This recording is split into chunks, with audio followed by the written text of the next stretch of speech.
Hello, and welcome to another episode of Speaking Into the Abyss. Tonight, we are joined by a special guest. But first, let me introduce I am Destiny, and this is Jess. And that is Jenny. Hi, Jenny. Hi. Welcome to our podcast again. How many times is this now? I want to say like 3, right? I was going to say 3, I think. This is Okay, the third time. 3.0. Yeah. Jenny Hey. 3.0. Excited to have you back. I'm excited to be We here. love you. I think the guests love you. Oh my gosh. The episodes are always fun when you're on. I think, okay, so it was one episode with me and one episode by yourselves, right? Yeah. Okay. Yeah. That's pretty cool. So now here we are all back together again. Yes, very fun. How's everyone doing? I'm extremely tired today. I tried to take a nap earlier today and I don't even think I slept. I think I just laid with my eyes closed, which was nice, but I think I'm going to sleep very deeply tonight. Oh, yeah. That'll be nice, I guess. It's kind of like, it's kind of double-edged because it does suck when you're like building up to it, but at least at some point you do feel Tired giving all the enough. rest. Yeah, You know what I mean? exactly. That's crazy. I've been feeling a little tired too. I honestly think it's the heat. A lot of people have been so exhausted around me. Yeah. And I'm like, dude, it's the heat. It is. Remember to drink water, everyone, because honestly, it's so easy to forget. If you're thirsty, drink water. Like, seriously, right now it's so hot right Stay now. hydrated. Carry Yeah. liquid IVs with you. Oh, yeah. How have you been, Jess? I've been also tired because me and Jenny went out last night. We drove out to San Francisco like at, 12 maybe? I think we started leaving town like at 1:30 because we Yeah, stopped to eat. and we went to a block party in San Francisco with a bunch of electronic music DJs. I went with 2 of our friends and met up with another 2 over there, and it was very fun. And then went to the afters, and then went to our friend's room after and just talked for a few hours, and then ended up crashing there kind of. I didn't sleep much because some people were snoring and Me. some people were laying on our feet and like kept tossing and turning. So I didn't really get too much sleep until I got to move to the other bed when one of our friends left. So I as soon as I got in that other bed, because our friend was sleeping there, as soon as they got out and I got in, it was so warm. It was like a nice little hug. And I just I was like, oh, this is nice. And I just kind of melted into the bed, and I was just took an hour and a half nap. And I love that for you.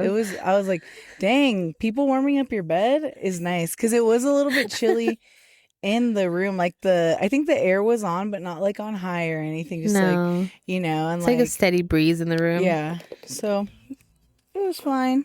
And then my legs were hanging off of the bed because our other friend was on our feet and kept tossing and turning. And at one point, I was just cramping up. So I just started, oh my God. And then I literally cramped up Oh, about yeah. the craziest Charlie horse that shot up my leg up to my ass. And I was in so much pain. I was like, oh my God. She just shouted in pain out of nowhere. And I was like, oh my God, what just happened? I did a slight movement. I just got fucked. And I was like, oh my gosh.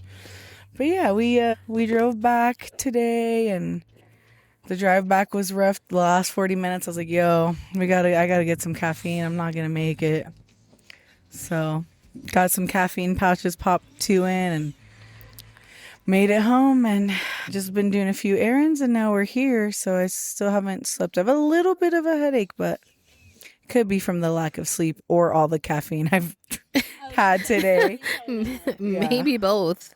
So we were hanging out with one of my friends that is very tall, and we were talking about, I had mentioned that Jenny was upset that I tried raw sushi with them, and I'm not still with upset her. about it. And then I was telling her that it's probably the height thing that you told me about. Will you tell Jenny about that?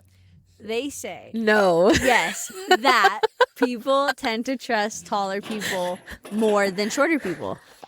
Why? It's an instinctual thing, and I think it's because of evolution, how they also say most women find taller men attractive. It's not necessarily because of the height, it's because of a safety feeling. Yeah, I And get that's that. triggered by a past fucking animalistic nature thing. I hate it here. So it might be similar to that, where it's just like we're like, well, we could trust them because they are tall and they can see above the trees, so we know that That's they know, crazy. They know safety. You know what I mean? It's kind of like those vibes. Like we can't see what they can see. So They we gotta can- trust them. They can protect us from oncoming danger. Yes, we're looking ground level. They're up here. Yeah, they're up here. They're looking up trees. You know. I'm so dead. I That's don't know. amazing. I don't know if that's why, but I think it's an interesting thing that seems to be proven time and time again. Yeah, Jess.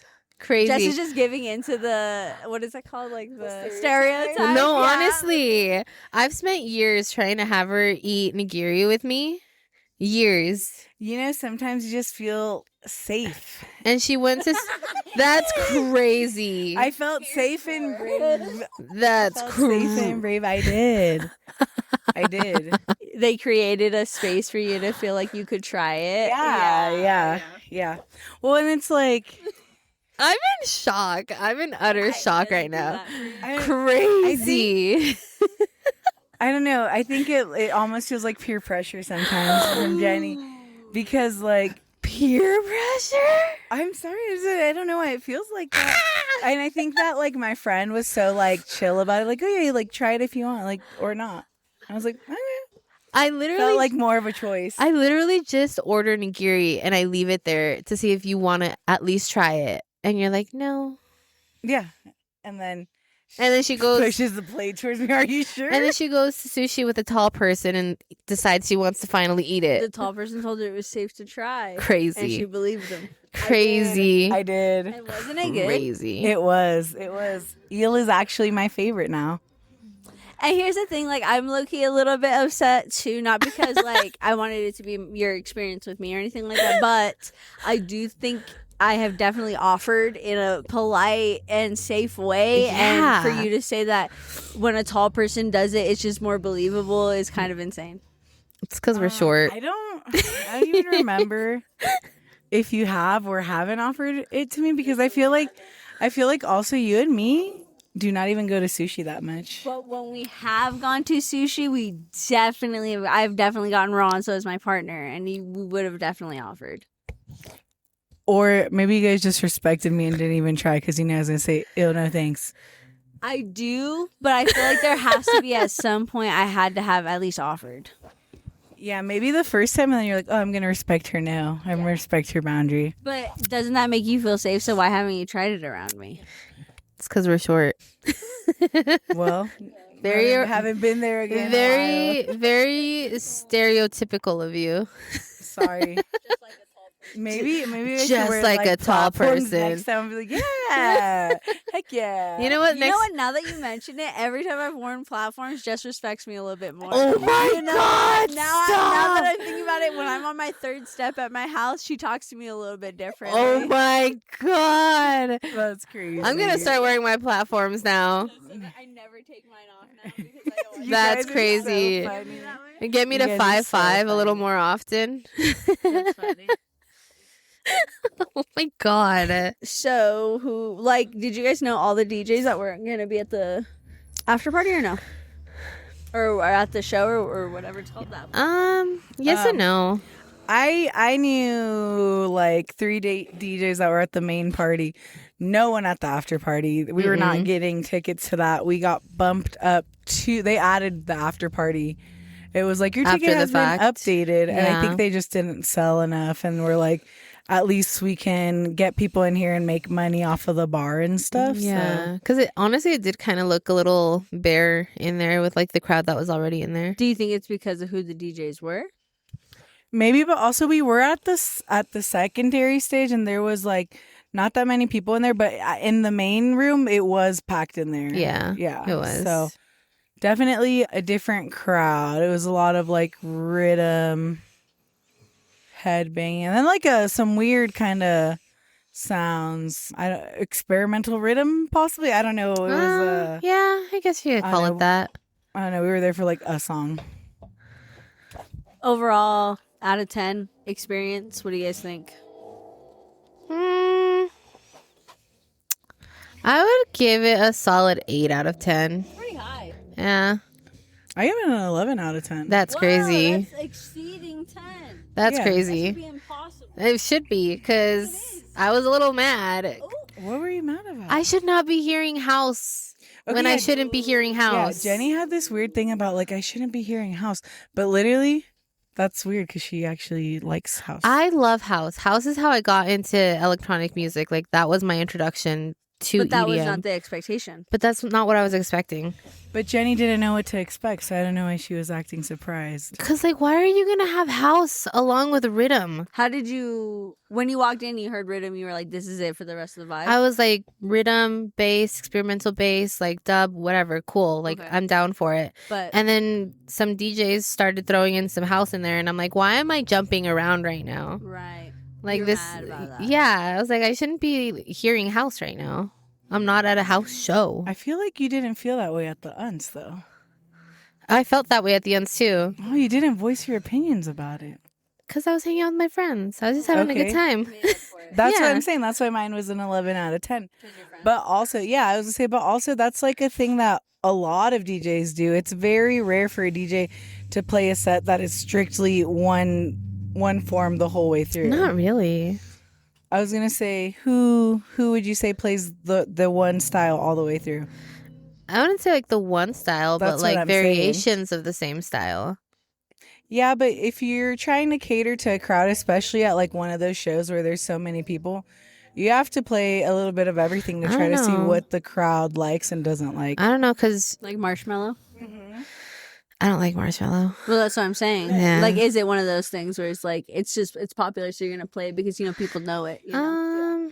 Well, I it's think- like Is that it. how house is? Well, no, but it's like a lot of people were playing their own songs because a lot Yeah. of producers make house, dubstep, rhythm because, like, Yeah. as a producer, you want to expand your palette and be able to play a lot of different styles. And like when you're at a show and maybe you notice the crowd's not really reacting to something, then you want Yeah. to like try to switch it up and see what they like. And that crowd really liked house. I mean, yeah, they liked it. And I was gonna just- say house and rhythm and bass music has been like a thing that was really going off at EDC yeah, in the but sets. not everybody's a fan of it. I'm not a fan of it. I was gonna say, well, then you got to think about like the EDC crowd. That is like the highest paying crowd. Like that's the cream of the crop, right? So it's that like is. if people are seeing like these are the sets that are making it to EDC, people are maybe gonna want to people do are trying sets like to play that. stuff like that. Yeah, And a I lot of get that. producers make songs that have like a house drop and then an Yeah. EDM drop, or sorry, like a dubstep Who drop. did you say or was a- doing that at Unts? I didn't say Adams. Somebody, yeah, you said somebody at Unts was like dropping. No, but no. I was talking about like Weethan or YDG that they produce songs. Okay. Well, YDG does both, but Weethan specifically does a house drop and then does a bass drop in the same song, which is cool. I mean, yeah, it's cool. I don't know. I'm not a fan of like the rhythm to house thing. Like house to like hard groove to like techno, yes. Like bass into like rhythm, experimental dub, cool. So you're just upset there was no techno mixed in? No, I just don't like the mixture of house But and if rhythm. you think of the house, all the house that was played was like dun dun dun dun. yeah, dun. I think it was like What is over rhythm? 140. Dun, dun, dun, dun. So Yeah. it's not even a switch. It's just, it's like when you're going to a drum and bass show and then they drop halftime in between. People don't know the difference. But it goes so well together. Yeah, and so did that house and rhythm. Everyone in the crowd was so like excited. And that's the thing. If that's not your Cool. thing, that's not your thing. That's what I'm saying. You can't be upset for people liking that. That's all No. those people at that show went to see that. They knew what they were getting. Yeah. Well, to be fair, I think that I don't think Jenny's saying that nobody else could like it. She just didn't fuck with No, it. yeah. It just was like that's what made her knock off 2 stars yeah. out of 10. Yeah. I mean, I still had a good time because the music 'cause your was good and my friends and like music, yeah, the yeah. experience. I just like wasn't a fan of like the That mixture of the two genres. Yeah. Yeah. And I'm gonna be honest and say I'm out of my depths here. Like I'm just listening to you guys talk because I don't even really know the differences between that kind of music. Like anytime I listen to that music, it's usually I'm with you. Yeah, I'm with Jess, like going to a show or something like that. Like and then I'll be like, oh, Jess, I like this. What is this even called? Yeah. because I don't know what it's called. But- Yeah. so I think I know what rhythm is, but I honestly, when you guys said that, I thought that was an artist. Yeah, I thought that was an artist because I was like, I think that's a name. I don't know, but I think I'm thinking of something else, like the Riddler or something. Oh, the Whittler. Yeah. Oh, Whittler or something. I Yeah. don't even know. Yeah. But so I don't know, but it sounds interesting, and I'm sure, like, obviously with music, all genres have like so many subgenres. Oh, And yeah. then lots of fans of certain things and fans of not certain things, and I think with you not really knowing what to expect, I think it's okay that you were a little disappointed in what they chose. Yeah. But it's cool that you guys had a good time. I think 11 out of 10 is an awesome experience. Yeah. So that's good. And 8 out of 10 is amazing as Hey, well. it's better than a 3 I feel out like of 10. 8's still really high. Like 8 is almost Yeah. perfect. You know what I mean? Yeah. It's closer to perfect than it is to bad. So Yeah, that's good. exactly. It's good. still pretty up there. Yeah. Yeah, it was funny. I would say out of all of our friends, Jenny was definitely the one that was dancing the most for sure. I was definitely. Dancing's Yeah. so much fun. It is. But that and see that's the thing with me, and that's why it's hard for me to I'm an avid hater of every genre I really don't like, and like not saying there isn't like a few artists that I will listen to because they make it not sound like the genre as much as they can and make it sound more like bass music, and usually that's my go-to. But if it doesn't move me, it doesn't move me, and I just freaking House just doesn't. and move everyone's you. like, Stand there. and I just stand there and everyone's like, at least Yeah. pretend. I'm like, dude, I'm not gonna lie. I'm not gonna pretend if I I'm don't not like gonna it. lie. Yeah. It's like when someone tells a bad joke and you just stare at them.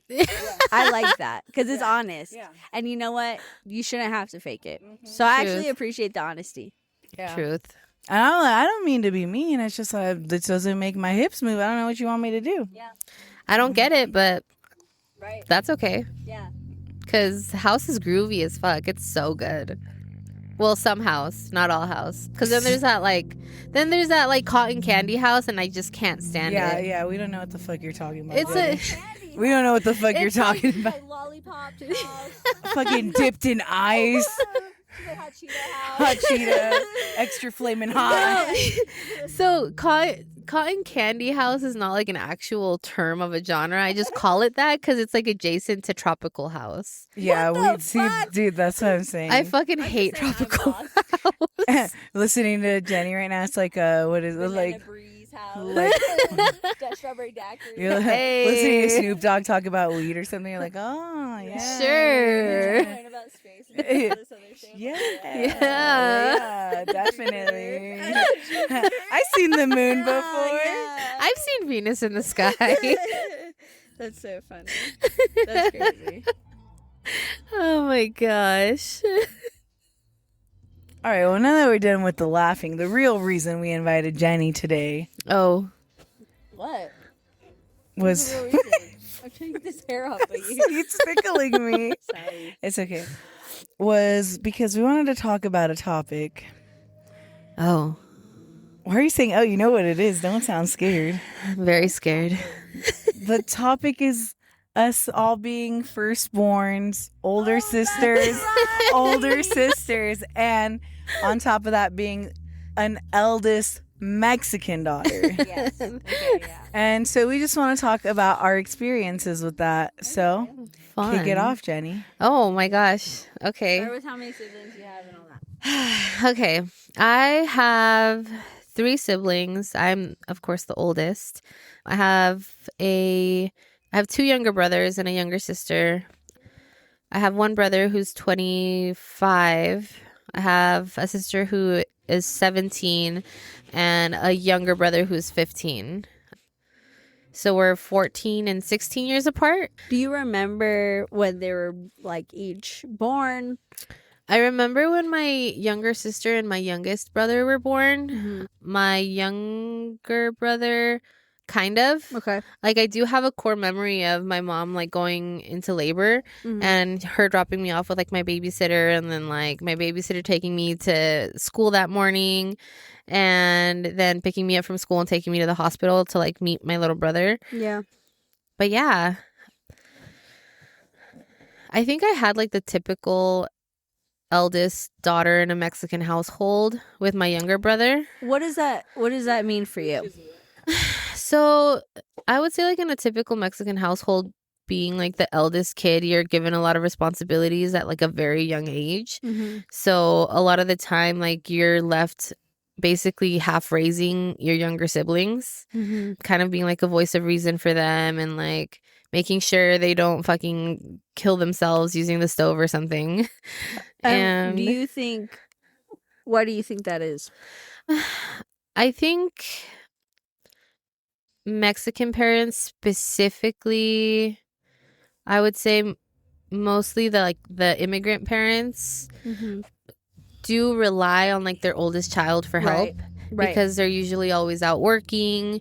They have 2 jobs, or Yeah. like sometimes they're single parents and whatnot. So they do rely on us to help with the raising of the kids and to help with like the stuff around the house. And yeah, Okay. so that's kind of what I would say is like the typical experience of like the eldest daughter in a Mexican household. Okay.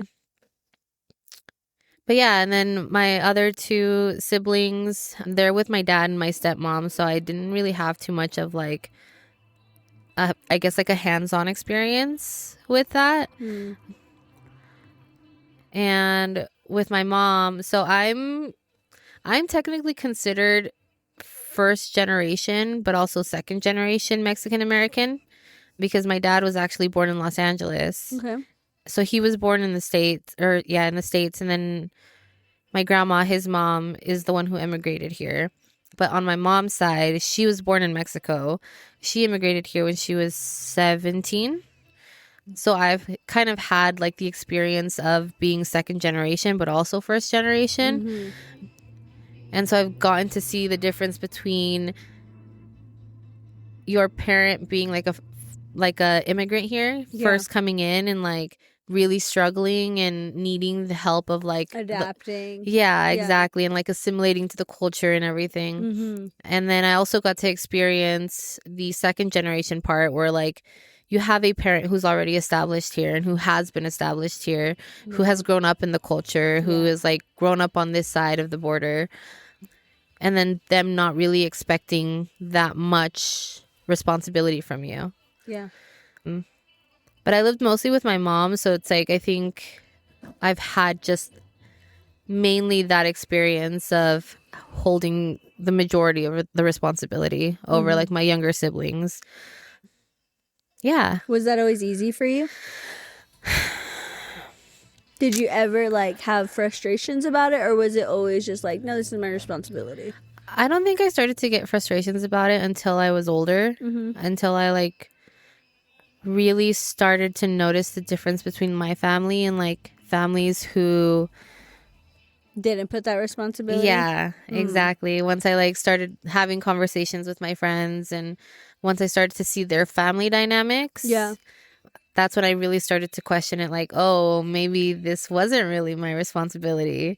And why was I forced to grow up so quickly when I see that there's these other dynamics in other families where they're just free to exist and figure themselves out. Right, be a kid. Yeah, exactly. Do you think you've moved past that now? No. You still hold on to that a little bit? Oh, yeah. Yeah. Definitely. Yeah. Because I feel like I could have done a lot more with like the opportunities that I had, and like just if I didn't hold so much responsibility for like my siblings or just like helping my mom, I feel like I could have maybe achieved more, or maybe done more of what I wanted to do, rather than like, I can't do this because I have to worry about this, or I have to like make sure I meet my responsibilities here. Yeah. Yeah. Were your parents together growing up, or was your mom a single mom? Do you have 2 parents in the house? I had 2 parents in the house until I was 4. And then they got a divorce when I was 4 years old. Do you remember that? I was gonna Sorry, do you remember that? Do you remember? I was also gonna say, do you remember that? We're so similar. Great minds think alike. Really? I do remember some of it, mostly because it wasn't a good experience. Okay. There was some domestic violence in the household, so I do have like I do have a core memory of having to be like in a community center, having to have like supervised visitation. And so I think that's like the first memory I have of like being in a separated household. But yeah, they had a very like tumultuous relationship. I never really had a good experience with my dad. So it was mostly just like my mom, her being a single mom. So then, I was gonna say, so then you didn't grow up with two parents in the house. It was just your mom. Sort of. Did she have boyfriends? Yeah. Yeah. Was it a few, or was it like no? Like, do you know what I mean? There were a few that I remember. Did it bother you? No, not until I got old enough to realize that some of the relationships she was in were abusive. Sure. Yeah. Yeah. And you're like, And then I was like, okay, this isn't you good. deserve better. Yeah, exactly. Do you think your parents' separation affected the way that you are a big sister? Oh yeah, Yeah. because I had a really hard time having a relationship with my younger siblings Right. for a while, because I think I held on to like the resentment of my dad leaving my mom, or I guess my mom leaving my dad because she's the one that filed for divorce. But him But starting another family. yeah, exactly. Like they're the other family. Yeah. They're not the family. Right, Exactly. And just like not feeling like I was a part of that family. Right. And then the whole thing comes into play with like colorism in our culture. Mm-hmm. Because it's like my dad and my stepmom and my siblings on that side are white passing. Okay. And then there's me, Mm-hmm. who clearly looks Mexican, you know? Why are you giving me crazy looks right now, Jess? I will say Jenny's not the brownest Hispanic, if that's what Jess is referring to. Because in Jenny's head, she has people have body dysmorphia. She's like color dysmorphia. I'm dead. Because Jenny really thinks she is a way, way darker tone than she is, and she's not. Okay, yeah, Jenny, I'm gonna say it then too. Yeah, I don't think you're that dark. You're That's really crazy. not. You're actually really pale. I mean, not like as pale as me, and I feel like Jess is pretty pale, but she's a little bit darker than me. Yeah, I've been in the sun. Sun's out, buns out. She has been getting that vitamin D lately. But you're pretty pale. You're not like that dark at all. Yeah, actually, If at all. actually, Jenny's mom is a darker tone, so sometimes I think maybe she thinks she looks just like her mom. Oh, but reflection. yeah. Well, no, because sometimes I think my mom is sometimes like, are you darker than me or am I darker than you? And like we compare like. Do you think your mom is suffering from The a same type issue? of color resist? I think so, in yeah. her own Because mind? Yeah. she had something similar happen to her when she was younger. So my grandma, her mom, her and her entire family, her parents were from Spain. Yeah. My grandma's parents. Yeah. Yeah. And so they were lighter. They had a lighter complexity. Yeah. White. And most of my mom's siblings are lighter than her. Yeah. She's one of the darkest in her family. But Okay. also my grandpa was native. Mm-hmm. So he had that color. Yeah. And so my mom and I think two of her brothers came out with like that darker complexity. Mm-hmm. And there was a lot of favoritism from my mom's grandma for the lighter looking kids. Right. Yeah. I think especially back then too, like for them there was a pressure of like we have to conform and fit into an American society. Oh, yeah. And this is what they deem to be respectful and beautiful. Right. And like we hope our kids do look this way and act this way just so they can have a better life. Yeah. Which is like really unfortunate because obviously they don't realize the trauma that Yes, impacts on their exactly. kids. I was gonna say like sort of related. I remember my mom's actually really pale. Yeah. And that's definitely where I get it because my dad gets very brown and my mom does not. But she would tell me when I was a little kid, like, "Oh, come inside already. You're out there too long. You're gonna get too dark." Mhm. And it's like that's stuff. Like it's crazy that I remember that, but it's like I remember It sticks with and you. she doesn't. Like she Yeah. won't remember that kind of stuff because to her it was so whatever, throwaway. Yeah. And to me, it was like, why does that even matter? Right. And it's one of those things where I'm glad it didn't impact me as Yeah. much. Like it wasn't something my mom was like, ever actually hard in the paint for. Right. So it didn't really impact me that much, but it could have. Yeah. So it's interesting and kind of sad to see the other side of Oh yeah. of that. Because I remember the same thing from my parents. It's like, Yeah. don't be out there too long. You're gonna get darker. Yeah. It's like, what's so bad about being darker? Right. But they don't elaborate. No. Right. They don't. It's like Because there is no inherent badness to it. no, there's It not. just is something they're also taught. Right. And Yeah. it's like, it's hard because like you see it in other cultures too. Have you guys seen those interviews they had with children, giving them different colored baby dolls? And then they would sit a lighter complexity baby doll on one side of the table and a darker complexity baby doll on the other side, and they would ask them what baby is the bad baby. Yes, and also I think that has a lot to do with cartoons and movies and stuff like that, and how we show what is bad in Yeah. the world. Because when we think of bad in movies and stuff, that's usually represented by like black, by darkness, by, like, Exactly. stuff like that. Exactly. And then I'm sure a lot of it is like generational Oh, from their yeah. parents. You know what I mean? Yeah. Because like even in like historic Mexico, Yeah. if you were lighter, most likely your parents, your grandparents came from Spain, which at that time was like ideal. And then usually when you were darker skinned, they would have the assumption or know that your mom or your dad was involved with like a native. Well, I was just talking about this because we were talking about colorism also, which is really interesting. Like, I think it's interesting that we're talking about this right now because I was just talking about this today with some other people. But there was a time where in Mexico, or even here was considered Nevada, but was Mexico, Yeah. where Hispanic people were turning on each other. And it was like that episode of SpongeBob with the color card.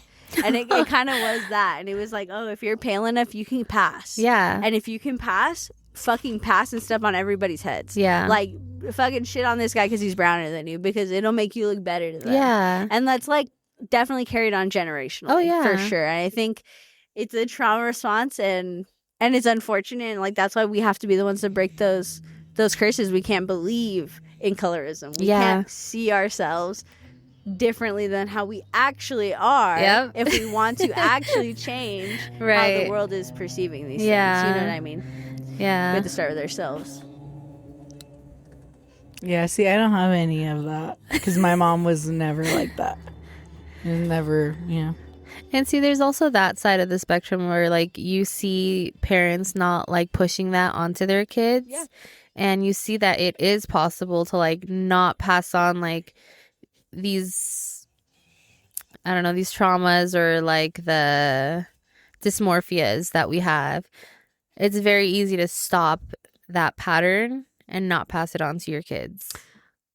Yeah, I think it's easier said than done. Oh, yeah. For older generations, especially, like we're more aware of the impact that words have on kids, especially nowadays.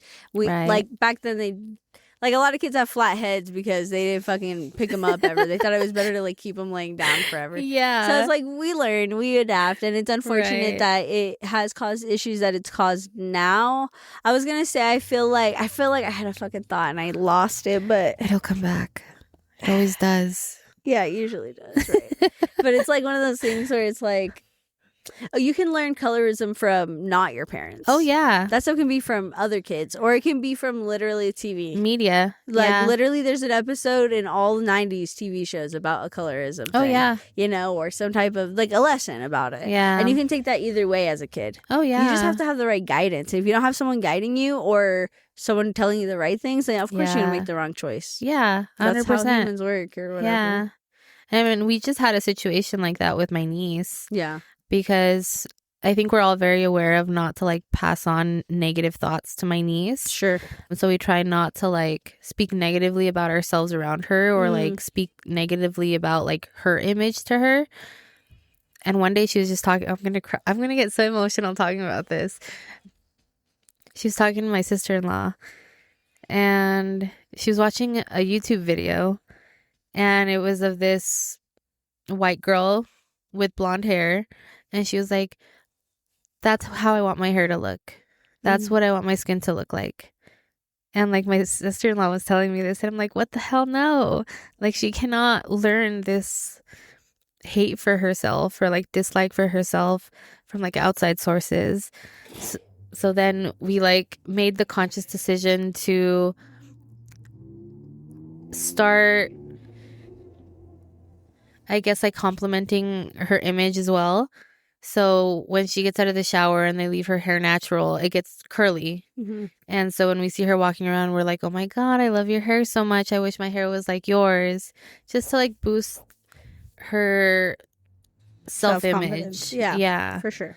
And it's just like, you can get it from anywhere. Have you noticed a difference? Oh, yeah. Oh, yeah.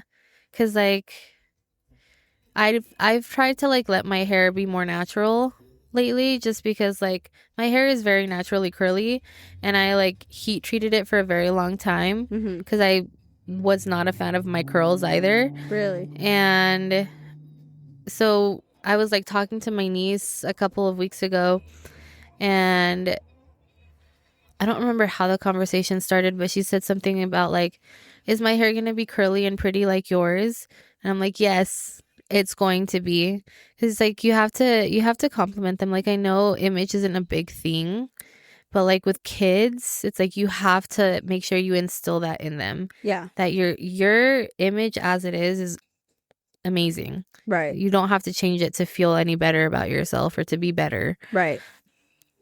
But yeah, it's crazy that at her age, 5 years old, she was saying something like that. Yeah. Well, and you know what? I think a lot of this stuff, because I was going to ask, do you think that was self-hate, or do you think that was just her being interested in what's popular right now? Because like if she's watching this one specific YouTuber, this one specific thing, then maybe she just idolizes that person so much. I think it's mostly that.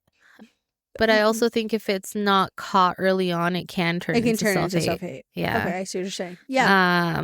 Well, I don't think a positivity in a child's life could ever be bad. Yeah. For sure. Yeah. For sure. Yeah. And so now that you're older and your siblings are older, do you have really close relationships with them? I'm starting to now. I think I really got back into my siblings' lives maybe like 2 or 3 years ago. Okay. But I also think what let me get back into their lives and like feel comfortable enough to be a part of their lives was also me figuring out my trauma with my dad. Sure. Because me even going over there, I was having panic attacks. Like even the thought of driving over to their house, I was like panicking and like not having a good time. Yeah. And I think a lot of that came from the way that I was like raised between both homes, because I would spend the week with my mom and then every other weekend I'd have it with my dad, and just he didn't really have like a proper masculine example in his life. And he's never met his dad. So he doesn't really know what his dad was like. And I think he was 24 when I was born. So I think he was also figuring out how to be like a dad and how to be like a father figure without having one himself. Right. And I'm not like excusing his actions or like excusing any of the things that he did or said, but I understand it, you know? And it sucks that because he was figuring his stuff out, like he ended up passing some not good things on to like me and most likely to my siblings too.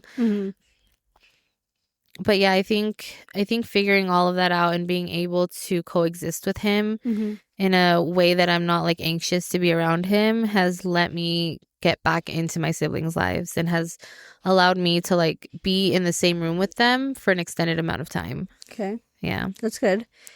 Do you expect an apology from your father? Have you gotten one? I don't think I ever will. Okay. Do you want one? I think so. Okay. But I also don't think it'll happen because I think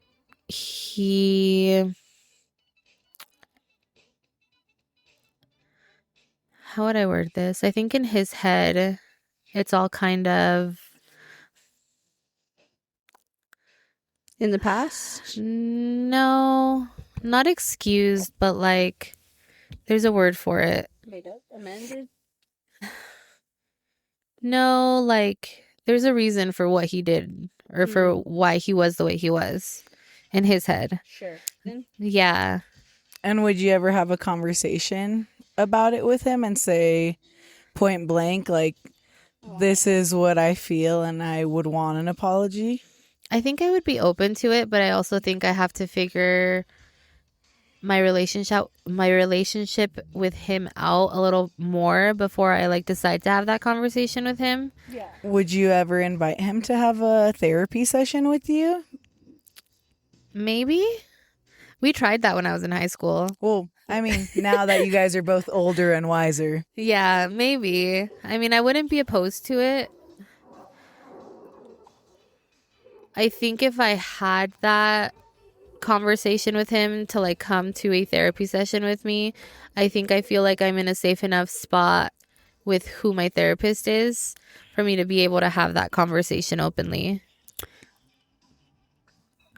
I don't know about your therapist, but I feel like a lot of therapists would say a similar thing when it comes to apologies and closure and stuff like that. Do you think you genuinely would feel better if he said he was sorry for those things, or do you think that the impact is truly just like non-negatable now? I think the impact will always be there. Yeah. I don't know if I'm looking so much for an apology that I am for like acknowledgement That it happened, that it hurt happened. you. Yeah. Yeah. Yeah. So not so much like I'm sorry this happened, but like, hey, this happened. I'm aware I hurt I'm you. aware. Yeah. I think that's fair. Yeah. How do you think overall being an older sister in this type of household, in this type of lifestyle, with these types of parents and this type of things happening, how do you think that's affected you today? How does it make you who you are? In the aspect of who I am, I think it's made me a more empathetic. I think it's made me very responsible. I like who I am, and I know who I am is a accumulation of the things that I've been through and the things that I've been put through. And I think it's made me very understanding, very empathetic, very patient for the most part. Sometimes I still lose it, but I think it's given me some traits that I can appreciate in myself. Okay. But in like, I guess just like getting older and like, I was talking to my mom about it the other day. I was like, I don't know if I ever want to have kids. Mm-hmm. Because I felt like I already went through that phase of like raising a child. Yeah. Mm-hmm. And like for a while there, I also had to like take care of my mom. So I like had to raise an adult and a child. So in that way, I feel like it's just put me in a place where like I don't want to like take care of anyone else. So in a way, I think it's taught me to be the way that I grew up. I think it's taught me to be a little more selfish, but it's also taught me to be more patient. Yeah. Do you think you would feel the same way if it was like your kid though? Because you wouldn't have like the pressures of having to whatever, and you lived whatever childhood, and you wouldn't want to be that type of mom for the child. Like if that's something you did want to do you think it'd feel as bad as it has?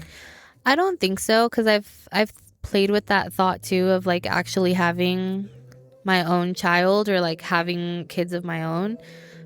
I feel like the experiences that I've had to go through have set me up to a place where like I would want to be as conscious as I could be about raising another human life, because it's like you're not just bringing a human life into the world to like bring them into the world. Like you're literally creating a new generation.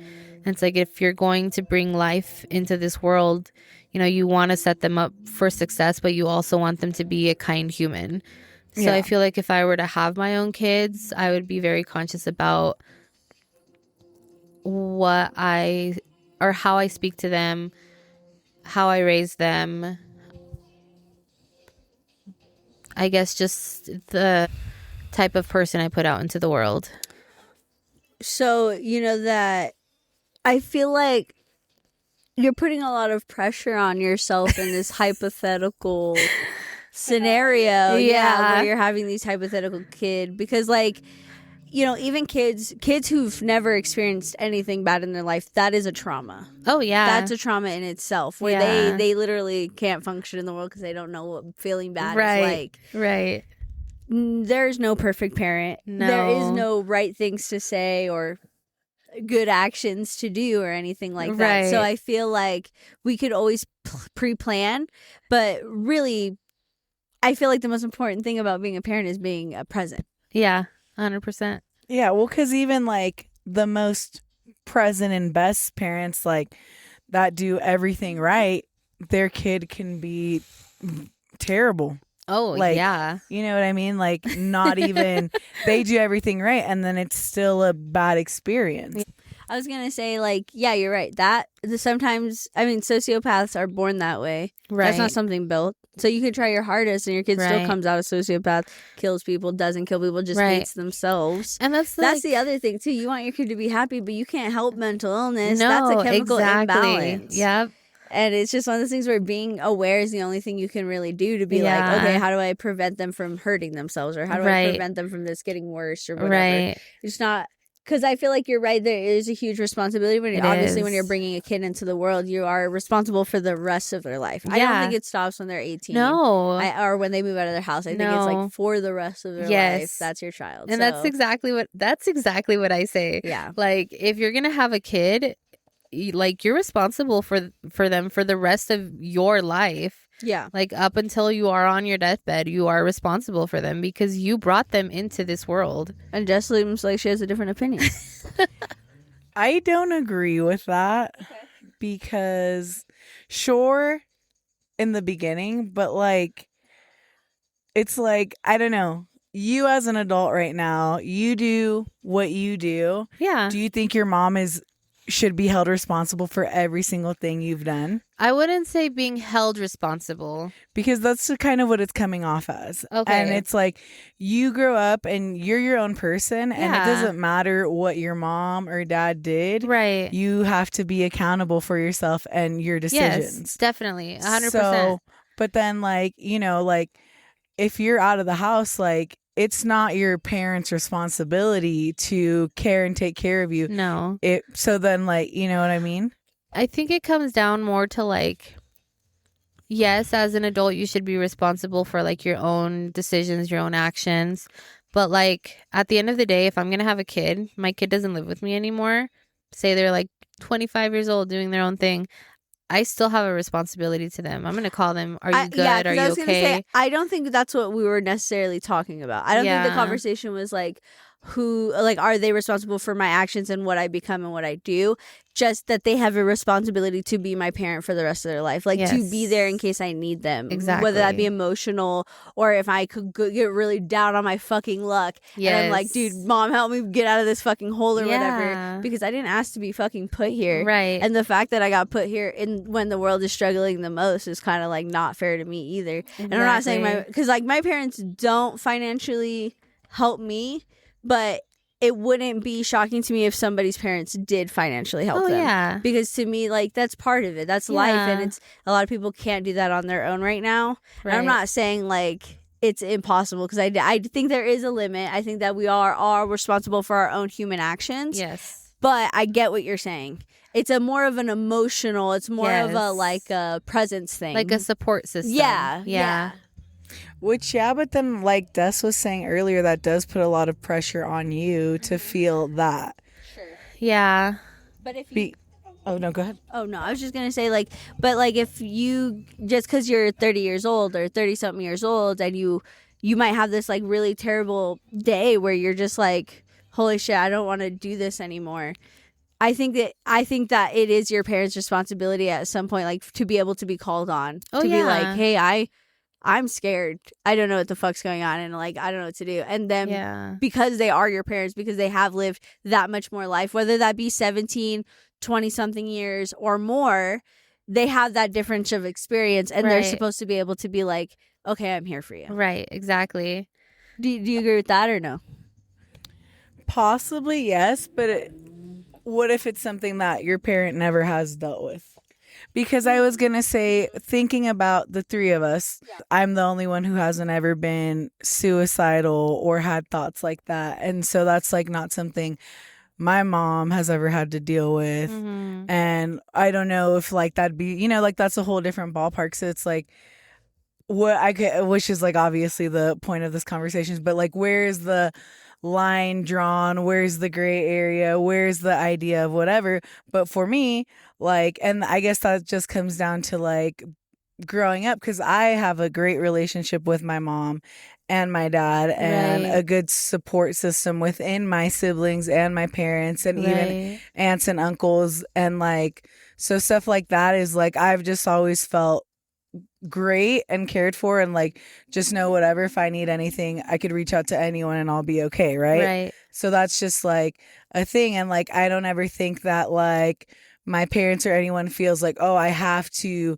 be responsible for this person for the rest of my life, because then Right. there's like situations where kids don't want relationships with their parents and like will not talk to them for years or for the Yep. rest of their life. So then it's like, if that was the case, and with you and like your pretend child, like, then how do you deal with that? You know what I mean? Yeah. Yes, but also I think that there's a difference between a child's love and a parent's love. There's chemicals that literally alter the way you are when you have a kid, Yeah. and that's the difference. Kid owes nothing to their parent because there Right. is no chemical connection. Plus, like after a certain age, like you literally is disconnected. Yeah. There is when you're born, obviously there is a chemical because you were born inside of your mom or whatever.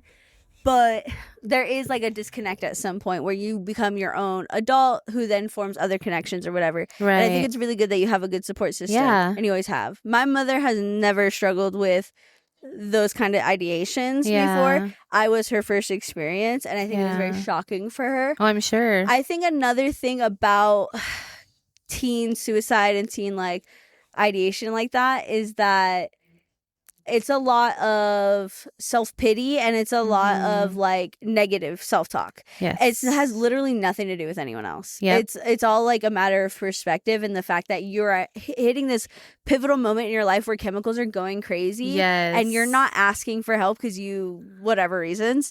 And so you don't have any guidance of like what's going on in your own brain. And Right. so you think you're all alone. Yeah. And then that's where you start cycling in that thought. That's what causes young kids to be like, I'm alone and I'm suicidal and no one's here for me. Because they Yes. convince themselves of it. And it's Exactly. this loop. And yeah, granted, some kids are truly alone. They have terrible families Right. and whatever. But I can't say that that's the reason why I ever was. Right. Like my parents did stay together. I think there's moments that they shouldn't have been. And Right. I know I definitely told my parents they shouldn't have been together at certain points and stuff.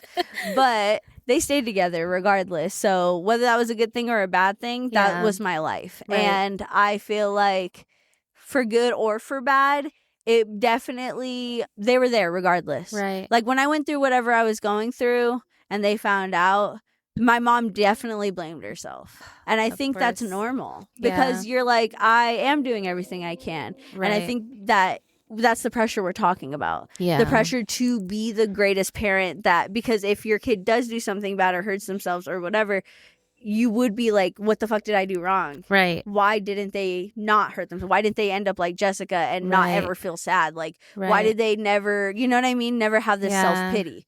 What happened? Yeah. And I will say, like, you know, whether we want to believe it or not, like, social media is a huge dealer in that. Oh, yeah. Music is a huge dealer Yes. in that. I watched so many movies growing up, and in the 90s and 2000s, a lot of it was about heroin and suicide. Oh, like, yeah. that's like a major thing. You know what I mean? Yeah. So it's like, I can't say that it was all my own brain that was causing me to be Right. A super lot of it was negative. influenced. It's yeah. it's influential for sure. And then Yeah. on top of it, at the time, it was cool to be emo and like, right. or maybe it wasn't cool, but it was like a thing. It was Yeah. a group. It felt like Yeah. a belonging. yes. You know what I mean? Exactly. So like maybe you fall into it a little bit deeper because it feels like you're getting at that attention or whatever. Right.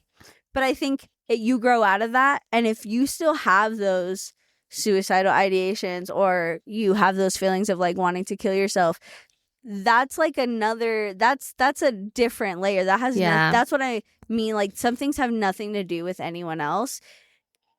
but that's, I don't feel like connected to what we're still talking about like, because I don't think that it's a verbal or out loud spoken thing where it's like, you're responsible for me for the rest of your Right. life. You know what I mean? Right. It's just like, no, just like, well, what the fuck did you bring me here for? Right. If you wanted to get rid of me at 18, or if Right. you wanted to just like be done with me at 18 or whatever. Right. Because like, what the fuck? But like, I also think that, I don't know, we've joked about it. I feel like, I don't know, I've joked about it with other people. Like sometimes parents say things like, oh, well, I had kids so you guys could do the dishes, or I had kids so you guys could get me the fucking Right. pack of cigarettes from the car, or whatever the fuck it is, you know what I mean? But Yeah. I don't think like, I don't know, I think like being a parent is obviously complex because you're a human being living your life for the first time as well. Yes. And I think you're right, Jesse, we shouldn't be putting pressures on parents like that, but I also think as people we shouldn't be having kids if we're not ready to have some type of pressure put on us.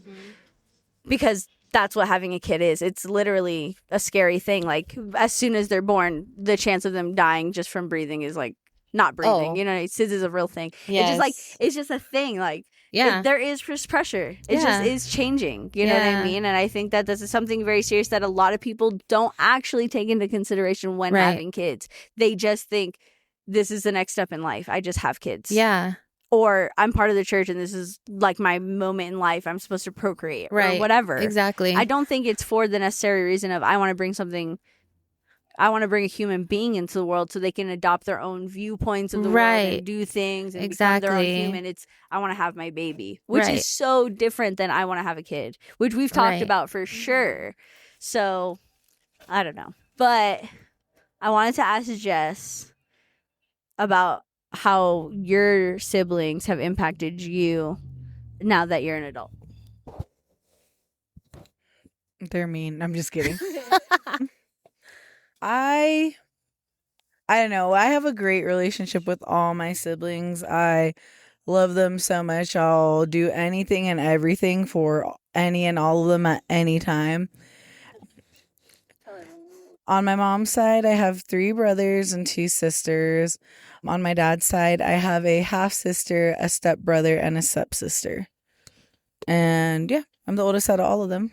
But I don't see my dad's side really because they're in Mexico. It's been great. It's been like, it's kind of hard because, well, for me, my experience is different than Jenny's because I don't think I've ever held any resentment towards my mom or ever saw the way that I had to grow up to like negatively impact me, because even if I did have to help my mom raise my siblings and help around the house and stuff, I still went and did everything I wanted to do also. I just brought Right. my siblings with me. Yeah.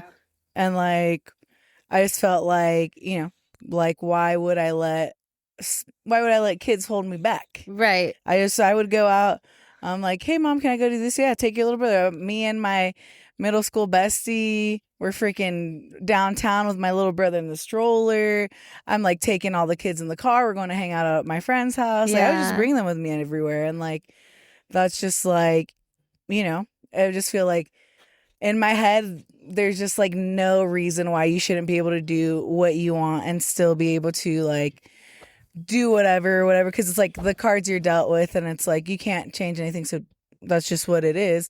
And I never was like, oh, they don't have to do that. I guess but I've also never been one to Compare. compare. Comparison is the thief of joy, Yeah. as they say. So So how old are you? I'm 31, How old is your second oldest? 28 or 29. Okay. Can't think right now. But yeah, and then 22, 19, 16, 11. Okay. 4 years is pretty close. Yeah. And how what was the gap between you and your oldest? The younger brother is 6 years apart, Okay. and my youngest is 16. Much bigger. I feel like the 2 years is a major difference. Like between 4 and 2 and then 4 and 6 and then even more. I feel like that's a huge difference in age. Yeah. And it can impact obviously relationships. But Yeah. okay. Nice. So I don't know. I've never like felt anything negative about my upbringing. It's just like, that was just That is what it life. is. And it's like, and like, I don't know, in my head, like the trope of a eldest Mexican daughter is like, you help your mom, you help clean. The boys don't really do anything, right? And that's, but also they're so little, so it's like they can't do anything. Yeah. And it just, it's hard when you love your siblings so much, and like you just gotta watch them grow up, and you're like, you gotta let them be their own people. And it's like, That's the part. Yeah. apparently I'm the bad one because I left the house early. Because it's like out of all the siblings, who's the worst? Apparently me is the consensus, which is crazy. Because I was the problem child, apparently. What do you mean? Literally, this is the consensus at my household. What? Because I left the house early. That makes you a trouble. Yeah, you left at like 16, because I gave my mom the most trouble, like ditching school. Dude, if I knew my mom was gonna be so chill about she lets my siblings stay homesick all the time. I was just leaving school and taking naps in my car. Me and my best friend were getting some nugget deals and then just taking naps in my car. Hell yeah. That's all we would do. Oh, yeah. Yeah, because we're good kids. We just didn't want to go to That's all school. you did, yeah. No, really. We'd get McMuffins in the morning and breakfast, and then we'd nap and wake up and go. At the time, it was brand new, the nugget meal deal. 20 nuggets, 2 medium fries, 2 medium drinks. I love that you can remember this. What?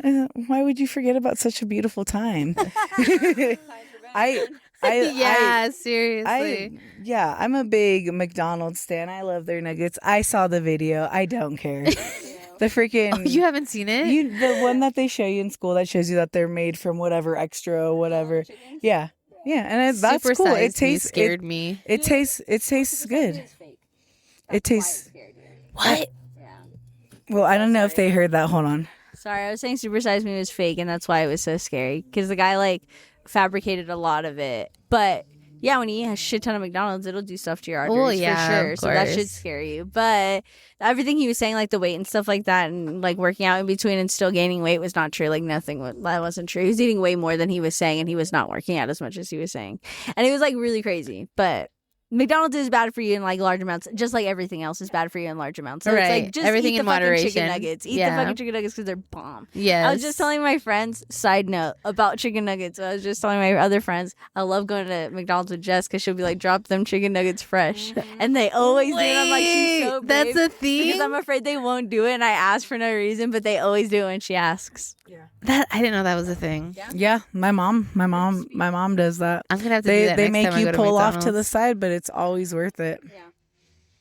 I'm so down for that because I love when they're fresh out. Well, yeah, they'll do anything fresh. You just got. I mean, you're That's paying true. for it. Yeah, they'll make you unsalted fries. You can tell them to make you a fresh batch of fries with Yeah, salt. that's true.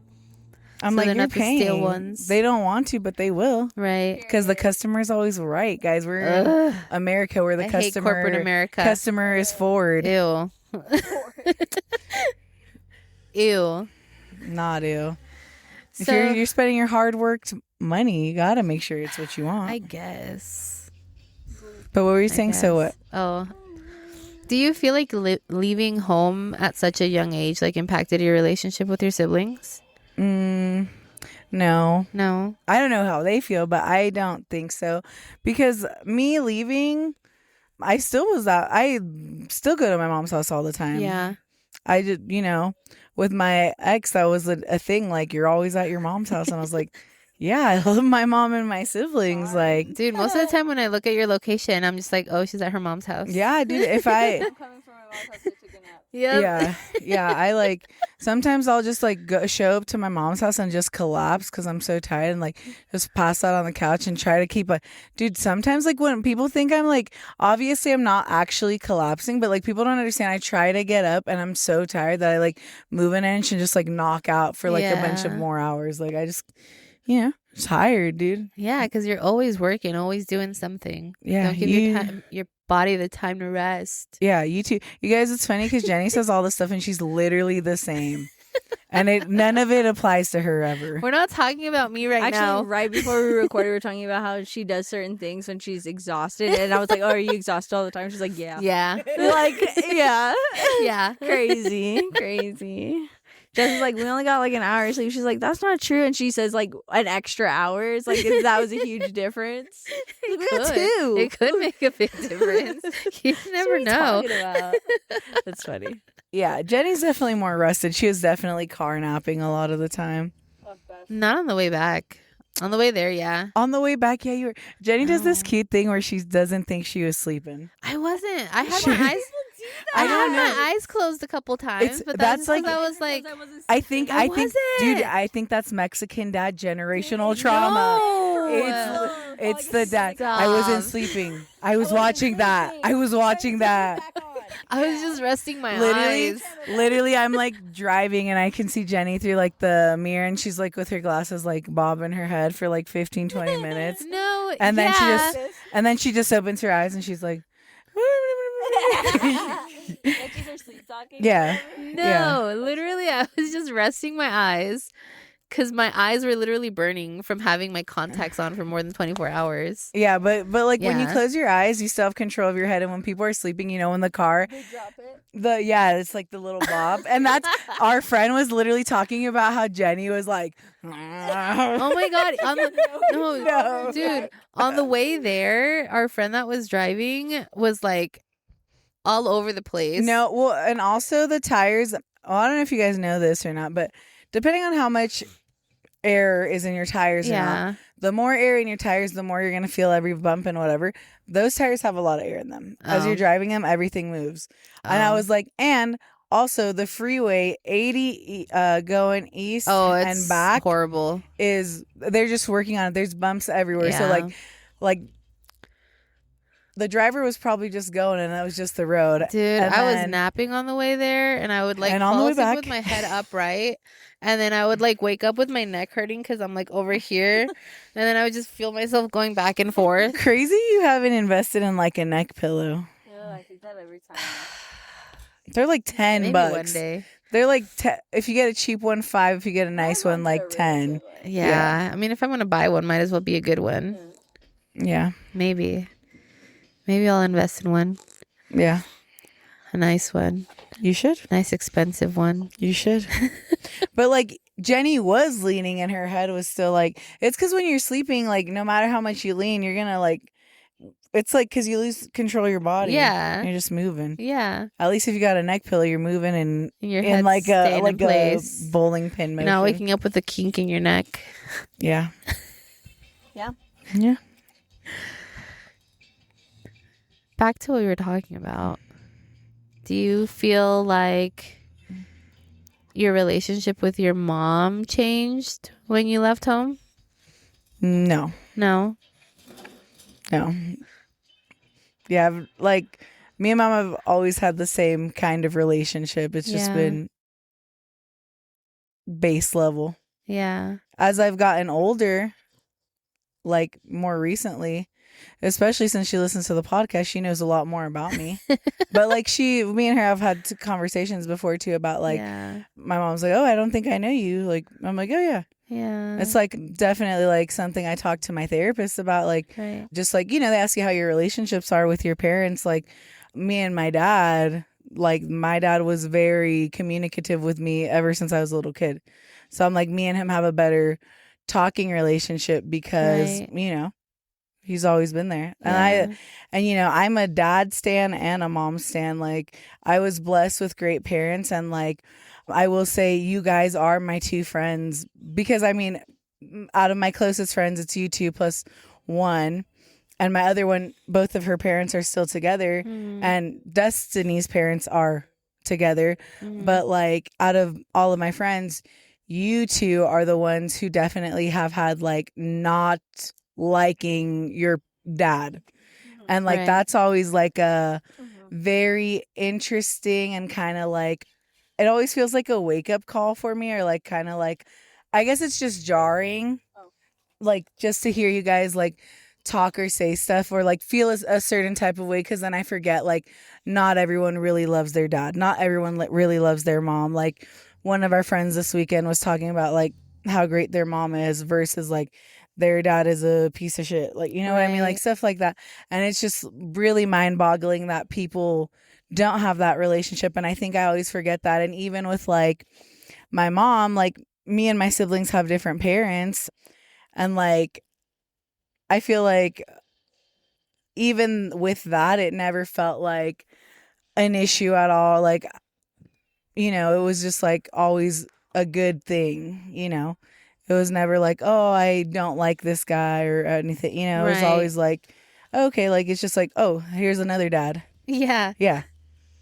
But yeah. I love that. I really do love that for you. Like, I see the relationship you have with your mom and your dad, and just like how close you guys are. Yeah. And I think it's very, what would I say, eye-opening for me Yeah. to have friends who like truly and genuinely love their parents. Yeah. Because of like how like at war I've been with mine, like seeing people who have actively peaceful relationships with their parents, I would say is like very inspiring, maybe. Okay. Yeah. Because like you can be there, Yeah. you know. And I love seeing like the support system that you have within your family too, because like I know that's possible. Yeah. And I don't know, it just makes me really happy to like know. God, I'm not gonna get emotional. You can cry. Dude, me and Des cry all the time on the podcast. Fuck. Yeah. We have to cut out like 30 minutes of crying sometimes. Oh my god. It's like, you guys didn't even know we just cut an hour out of crying. You only got 20 minutes. Yeah. Oh my god. But what were you saying? It just makes me really happy to see that like one of the most amazing and supportive people in my life has like a really good support system behind her. Oh god. You can cry. You can definitely cry. Yeah, ain't no one here. Yeah, no one's here but us and our millions of listeners. Number one podcast. Number one podcast. Oh yeah. It's really refreshing. It's really refreshing to see, especially when you like do hold resentment for your parents and like having people so close to you that have that love for them. Yeah. It's really refreshing to see. Yeah. Definitely. And I love Jenny's mom. I don't really know her dad. I've met him like a few times in passing. I don't have a relationship with her dad, which would make sense because she doesn't have a relationship with him. I mean, if you wanted to go over when I wasn't there, it's totally fine. I don't think I do. I'm not even that close to your siblings, so I don't know what I'd be doing unless I'm doing like hair or something. They would be very welcome. Like cutting your dad's hair. We become besties. I'm like, hey, I told him. Oh my gosh. I was like, if you need a haircut, I know the perfect person. Nice. Yeah, well, I was gonna say I like that you think like that about me, but also like the crazy thing is like my biggest support system like outside of my family is you and Destiny and like my like one other friend. And like my one other friend I like barely talk to, you know what I mean? Mm-hmm. So it's just like you and Des, realistic. This is it. This is my community right here. And, you know, I'm grateful for you guys. Always. Grateful for you. Hi, everyone. We want to thank you guys for listening to part 1 of this 2-part episode. And we hope you have a wonderful week. And with that being said, have a great day, evening, and good night. Bye.